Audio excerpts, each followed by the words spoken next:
So when you picture California wine country, what comes to mind? Is it, Napa, Sonoma, those huge rolling vineyards, that whole classic image, right? Okay, well, get ready for this because Los Angeles, yeah, LA was actually California's original wine region. It really was. We're talking late 1800s, producing millions of bottles a year. It's kind of mind-blowing. And then Prohibition hits. And that entire history, this massive production, just poof, gone, It was off erased. wiped clean from public memory, yeah. It's wild. But not completely gone, because today we're doing a deep dive into Angeleno Wine Company. They're an urban winery right in the heart of LA. And they're doing something really special. They're bringing that whole forgotten legacy back. Exactly. So our mission today is to unpack how they're pulling this off, what makes their wines so, well, different, and why visiting them is such a unique experience. It's not your typical winery visit. No, definitely not. And it's amazing to think about LA having this huge winemaking past that just got lost. I mean, think about that number by the late 1800s. 25 million bottles a year coming out of LA wineries. 25 million. That scale is just staggering. So Prohibition wasn't just a small bump, it was a full stop. How does something that big just disappear from how we think about a city? It was dramatic. Yeah. Total collapse. Prohibition didn't just, pause things. It basically severed the city's connection to wine for almost a century. Vineyards got ripped out, wineries closed down, the knowledge just faded. Wow. And it's exactly that story, that rich but buried history that inspired Jasper Dixon and Amy Liftig back in 2014. Right, the founders of Angeleno Wine Company. Yes, this incredible story of rediscovery. And Jasper, he already had a background, right, from Silver Lake Wine and his own label, Rhythm One. He knew the wine scene. Amy, she got hooked by volunteering during harvest, really hands-on. Yeah, and she put it really well, didn't she? Something like, there's such a rich history of wine in L.A. Exactly. And she felt the grapes here are awesome, the climate's great. It just made sense to try and revive that legacy. That commitment really comes through. It's not just about making wine in L.A., but making L.A. wine. Absolutely. Yeah. And the place they chose, it says a lot. 1646 North Spring Street, historic brick building right across from the L.A. State Historic Park. That building itself has history, too. It does. Built from recycled bricks from LA's first city hall. Talk about layers of history. That's incredible. So when they opened, it was a pretty big deal then. Oh, huge. They were one of the very first urban wineries to open in LA since Prohibition ended. They weren't just making wine. They were like pioneers of this whole revival. Rebuilding a lost industry, basically, in the middle of the city. Right. And they started small. Really humble beginnings. Didn't they do a Kickstarter campaign back in 2018? They did. Yeah, to help get the funds for the essential gear, the tanks and presses for their space, which is, pretty compact, about 1,200 square feet. Okay, so this dedication to being an LA winery, where are the grapes actually coming from? Are there vineyards hidden around LA or?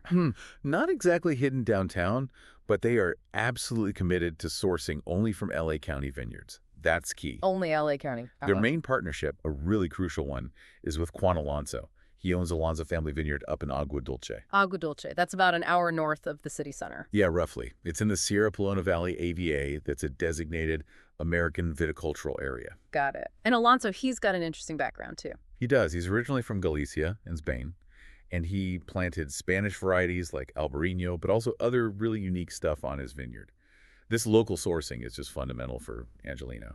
That Spanish connection seems important. So if you want to check this place out, what's the visit like? Is it like going to Napa, but urban? It's definitely a different vibe, way more casual. First thing, they're only open weekends, Saturday noon to 8 p.m. or Sunday noon to 6 p.m. Weekends only. Good to know. And the space itself, that industrial brick building, it becomes this really lively sort of pop-up tasting room. Think picnic tables, folding chairs. It feels really communal. Okay. I like the sound of that. And get this, they don't have a kitchen, so you're actually encouraged to bring your own food. Really? Bring your own picnic? That's fantastic. Very LA. Totally. It makes it feel like you're just hanging out at a cool local spot. So practicalities, you Yeah. walk in, what happens? You can grab a tasting flight. It's usually around $20 for 4 different wines. The staff are super knowledgeable and guide you through them. Nice. And if you like something, You can buy bottles, absolutely. Enjoy it there. Take it home. Sometimes, on special weekends, they might have live music or a food truck. Adds to the fun. and you might actually bump into the founders. Oh, yeah. Jasper and Amy are often around. They love talking about what they do, sharing the story. They're really passionate. And if you have questions, like nerdy wine questions, Ask away. Seriously, the staff love it. Where the grapes came from, how they fermented this one, what barrels they used. Yeah. They're totally into sharing all that detail. Perfect. So let's talk about those grapes. You mentioned unique stuff. We're not just talking Cabernet and Chardonnay, are we? Oh, definitely not. Yeah. This is where Angeleno really stands out. Mm-hmm. They're all about uncommon varieties, stuff you just don't see much in California. Like what? Give me some examples. Okay, so they work with Tannet, originally from the Basque region in France, Yeah. and now it's huge in Uruguay. Mm, Makes these really bold, dark red wines, lots of structure, dark fruit notes. Tannet. Okay, interesting. What else? Then there's Graciano, a Spanish red, really aromatic, ages well, often has these spicy notes and great acidity. Spanish reds and whites. Yep, they have Codelo from northwest Spain, medium-bodied white, nice minerality, can age too. Mm. And Lorero, another Iberian white. This one's super aromatic, think floral notes, bright acidity. Lorero. Sounds lovely. Also, Tresaduro, another Galician white, often used in blends there, adds complexity. And one more really cool red, Alicante Boucher. Alicante Boucher. What's special about that one? It's one of the very few red grapes that actually has red flesh and red juice. Most red grapes have clear juice. The color comes from the skins. Alicante gives intense color and flavor. Wow, that is unusual. So a lot of Spanish and Portuguese influence there, tying back to the grower, Juan Alonso. Exactly. It fits perfectly. I'm curious about this LA terroir idea. You mentioned the vineyard is north of the city. What does desert meets the sea actually mean for the grapes? How does it compare to, say, Napa? That's a great question. The Sierra Pelona Valley, where Alonso's vineyard is, has these surprisingly big temperature swings. Hot, dry days, but it gets really cool at night. That diurnal shift, it's crucial. Why is that important? It helps the grapes ripen slowly and evenly while holding on to their natural acidity. That's key for freshness and complexity. Okay, so it's not just relentless heat. No, and you also get those cooling influences, sometimes breezes pushing inland from the ocean, moderating things. So desert meets sea captures that contrast, the inland heat balanced by coastal air. It gives the grapes this really interesting character, often vibrant and aromatic. So the terroir shapes the grapes. How does that influence their actual winemaking? You hear terms like minimal intervention and vegan. What does that look like at Angeleno? It flows directly from wanting to express that terroir and those unique grapes. They often pick the grapes a bit earlier than some might Why earlier? to keep that natural acidity bright and fresh. And minimal intervention basically means they add less stuff, manipulate less.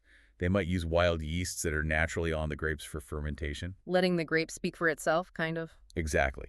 It's about showcasing the fruit and where it came from, not covering it up with lots of winemaking tricks.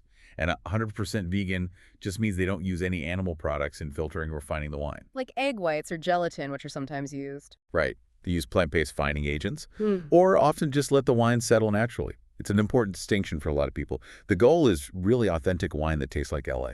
Okay, so unique grapes, specific terroir, minimal intervention. Let's get to the tasting. What are some of the signature wines people should look out for? The ones that really shout Angeleno. Definitely. You have to try the Gold Line. It's named after the Metro line nearby, which is cool. Gold Line, what is it? It's a skin contact wine, mostly Moscato grapes, but with a bit of tannin blended in. Skin contact. So an orange wine? Basically, yeah. They leave the white grape juice on its skins for a while, like making red wine.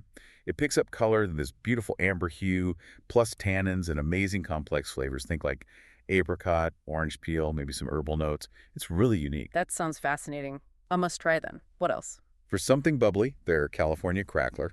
It's 100% Chardonnay, made in the traditional champagne method. Bright, crisp, really festive. Crackler. Love the name. They also do a skin contact Albarino, another cool take on a white grape, giving it more texture and complexity. They ferment half in barrels, half in steel tanks. So you get the best of both worlds there. Kind of, yeah. And then, of course, they have a straight tannin, showing off that bold red grape. And the Super Bloom. Super Bloom. What's that? It's a white field blend. So several different white grape varieties, all harvested and fermented together. Right. It's meant to capture that feeling of the California wildflower super blooms. It's usually really fresh and aromatic. Those all sound incredible. So walking in, you mentioned the vibe. It's not stuffy. Not at all. It really does feel like you've stumbled upon a cool secret spot. You've got the industrial look exposed brick. You can see the tanks and barrels right there. So you know it's a real working winery. Absolutely. But it's also really warm and inviting. Big windows, lots of natural light. And the communal seating you mentioned, does that actually lead to people chatting? Oh, totally. It's got this relaxed, inclusive feel. People share tables, start talking, recommend wines to each other. Oh, have you tried the gold line yet? That kind of thing. It happens all the time. That's great. It breaks down that sometimes intimidating barrier you find at wineries. Exactly. And that leads right back to what Amy Liftig said about people's reactions. Right, the aha. Moment. Yeah. She loves seeing people surprised, hearing them say, oh my God, who knew wine from LA could be good? Yeah, I can imagine. And then she gets to say, well, let me tell you a little history. It's that perfect opening to share the whole story. It's education through enjoyment. And for people who really want to get their hands dirty, figuratively or maybe literally, harvest time sounds special there. It really is. Harvest is usually late summer, early fall. The team goes out and picks the grapes themselves from the vineyards they partner with. And visitors can sometimes join in? Sometimes, yeah, for the really keen ones. Amit described it so vividly in their Kickstarter, talking about being in the vineyard at 6 a.m. Oh, yeah, I remember reading that. Sun rising, cold enough to see your breath. Need gloves, even though it's summer. Right. That image just sticks with you. Shivering in the summer dawn to pick grapes, it really highlights how hands-on and how different this is from the glossy brochures. Totally. It shows the real work involved. And beyond harvest, they do other events too, right? Yeah, throughout the year. Things like wine release parties, special winemaker dinners, maybe seminars focused on a specific grape or technique, sometimes music events. Always worth checking what they have coming up. Keeps things fresh, gives you reasons to go back. Definitely.